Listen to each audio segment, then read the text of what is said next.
नमस्कार। हमारा काम है जटिल विषयों को आसान और दिलचस्प बनाकर पेश करना। तो आज हम पाकिस्तान और सांप्रदायिक शांति के मुद्दे की गहराई में उतरेंगे। तो यही वो सबसे बड़ा सवाल है जो हमारे स्रोत पाठ में उठाया गया है। और आज हम लेखक के इसी जटिल जवाब की एक एक परत को खोलकर देखने वाले हैं। देखिए, लेखक के तर्क को समझने के लिए हमें सबसे पहले ये समझना होगा कि ये पाठ सांप्रदायिक प्रश्न को असल में परिभाषित कैसे करता है।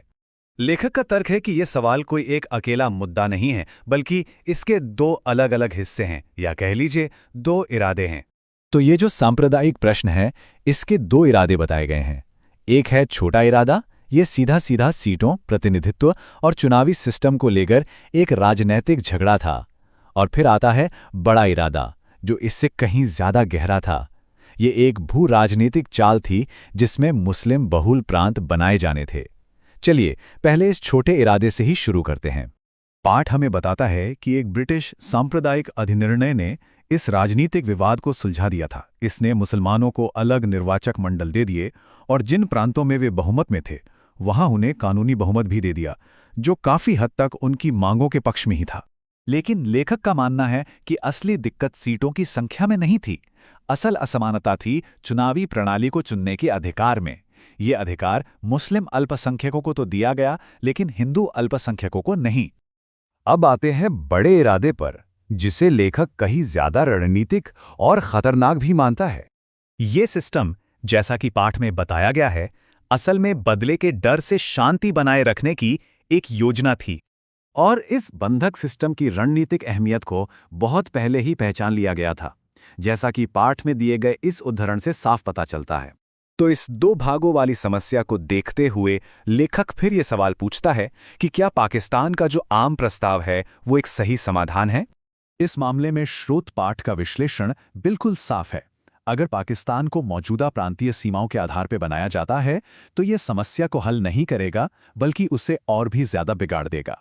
तर्क ये है कि पाकिस्तान का ये वाला संस्करण सांप्रदायिक समस्या को और भी पक्का कर देगा और अल्पसंख्यकों के लिए बाहरी सुरक्षा की जो भी थोड़ी बहुत उम्मीद है उसे भी खत्म कर देगा। तो अगर पाकिस्तान का वो संस्करण एक अधूरा जवाब है, तो फिर लेखक क्या प्रस्ताव देता है। यहां पर लेखक एक बहुत ही अहम सवाल खड़ा करता है, क्या समस्या खुद पाकिस्तान के विचार में ही है। और लेखक का जवाब है नहीं। उनके मुताबिक असल खराबी पाकिस्तान के विचार में है ही नहीं, बल्कि उसकी जो प्रस्तावित सीमाएं हैं उनमें है। और यहीं पर पूरा तर्क एक नया मोड़ ले लेता है। अब बात कॉन्सेप्ट की नहीं, बल्कि मैप की हो रही है। तो पाठ एक तरह का क्रांतिकारी समाधान सुझाता है, जिसका मकसद संघर्ष की जड़ को ही खत्म कर देना है।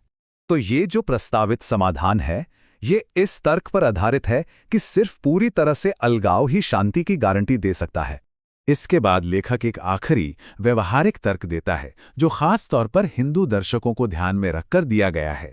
पाठ इस चुनाव को एक उत्तम समाधान के तौर पर नहीं, बल्कि फायदे और नुकसान की एक व्यवहारिक गणना के रूप में पेश करता है।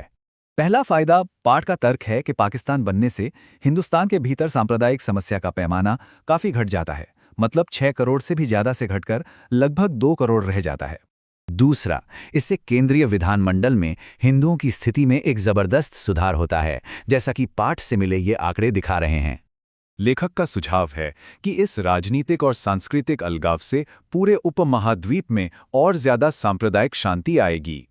आखिर में लेखक इस नतीजे पर पहुंचता है कि इस प्रस्ताव को सिर्फ इसलिए खारिज कर देना कि यह कोई 100% समाधान नहीं है, ये एक समझदारी भरा विकल्प नहीं होगा।